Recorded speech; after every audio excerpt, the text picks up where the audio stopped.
Okay, welcome back to part two. Sorry we had to pause it there. My phone was telling me that I only had a little time left for the video recording, so we've got a new video now. So part two. So we've done his mouth, and we've done his two nostrils, and we've done his two eyes. Now these eyes look ridiculously like little tiny buttons. We want them to look a bit more like eyes. So we're going to take the black that's on our brush still.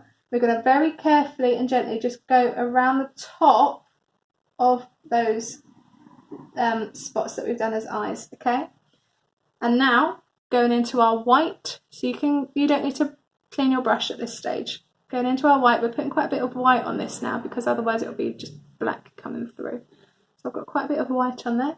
I'm going to go over that black line, and I'm also then going to bring it round into a circle. Going over it, and I'm bringing it round.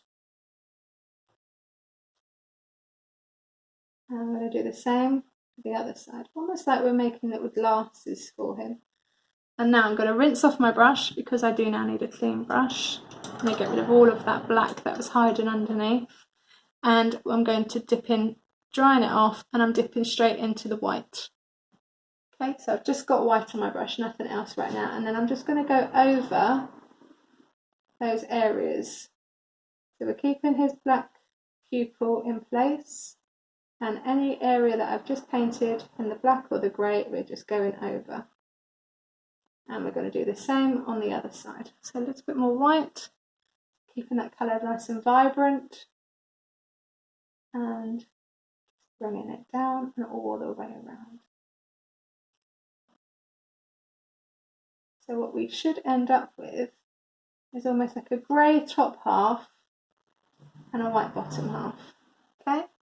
Now that same colour I'm going to bring into the cheekbones. So we want to create a proper skull face here. So we're going to bring that down into his cheekbones, almost like we're contouring.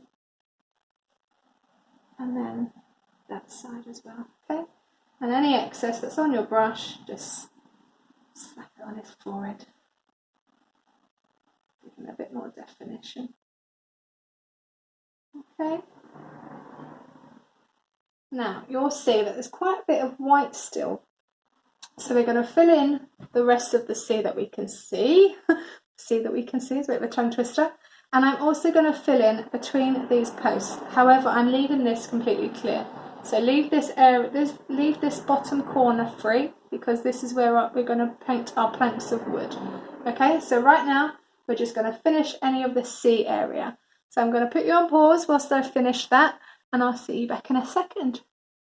Okay, so now that you've filled in all of your scene, your C scene, we're now going to move down onto here, which we are going to make our wooden planks. Okay, so if you can see on this one, they've got nice lines to make the planks. So with this, we're going to be using 4 colours.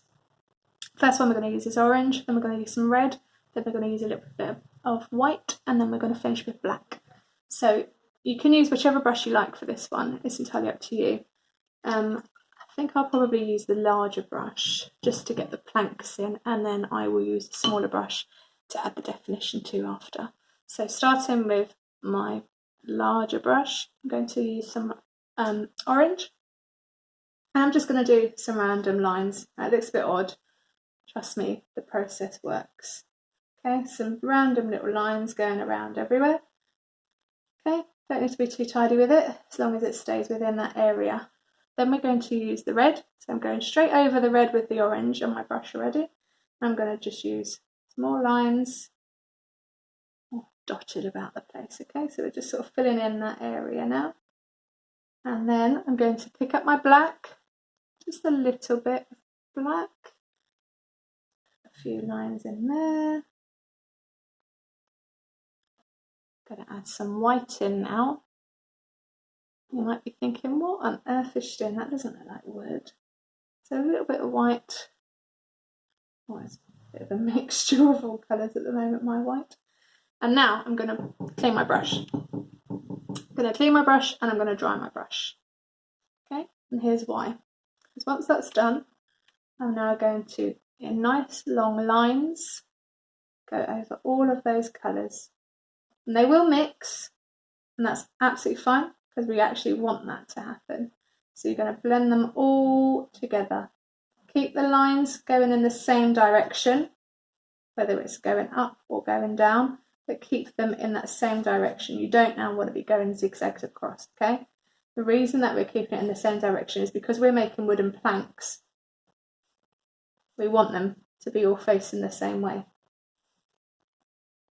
Okay. So as you can see, all my colours pretty much blended together. So they've given a really nice effect and texture there.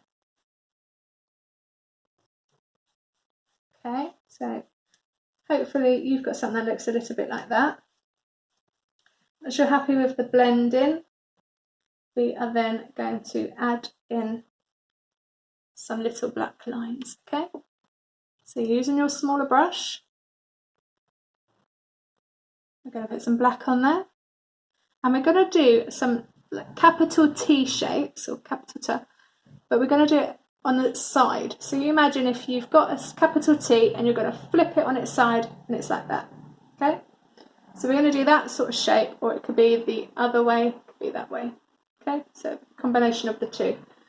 And we're going to do some little T's kind of randomly dotted about the place, okay? These are going to be the ends of our planks.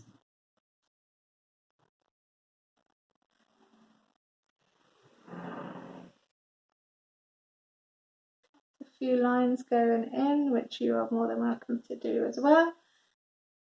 It's also a really good method if you're ever doing a brick wall as well. It's the same sort of method, just you do a bit straighter. It's a brick wall, so it won't be at an angle. And now we're going to dip in and we're going to get some white. I'm going to just highlight a few little key areas here. Okay. So,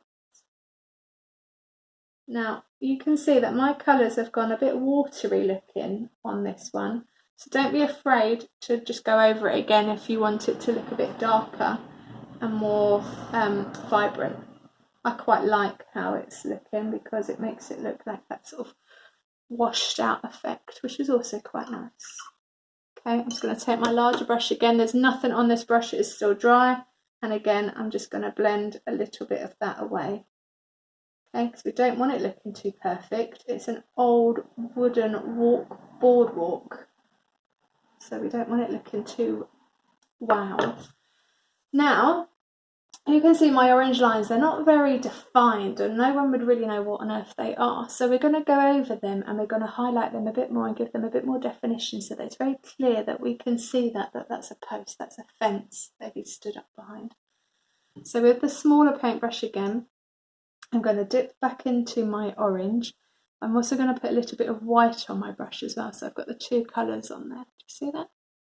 Okay, now I'm going to go over that first bar that we did. First part, to just make it a bit more vibrant looking.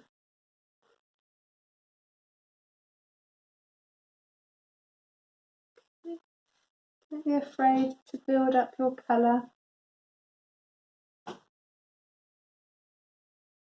You might prefer to have more orange on your brush, you might prefer to have more white on it. It's entirely up to you in that regard, what sort of colour that you want it to look.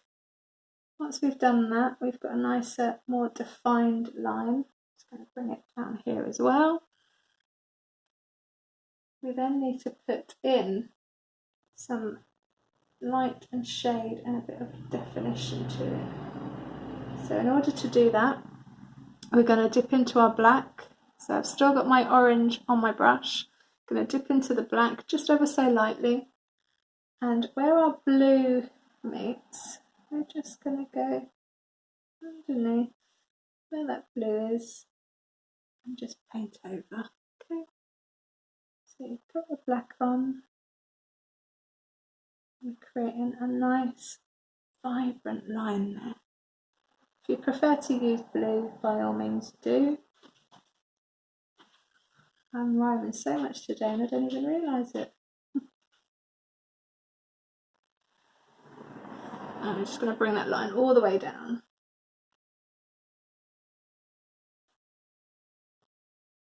finish there, and then bring it the other side of him all the way to that corner.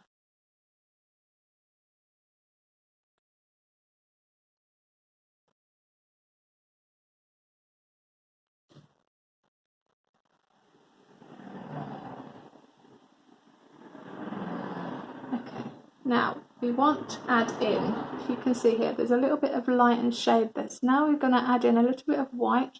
My brush is still as it is, I haven't washed it, I haven't cleaned it yet.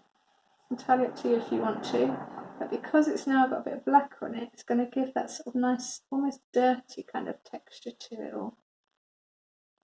So I'm just going to go over and I'm just gently highlighting little areas of it so that it isn't too immaculate looking, because we want it to look a bit old and worn out. Okay, so it's like that, and then we're going to do the same on the other two lines, okay?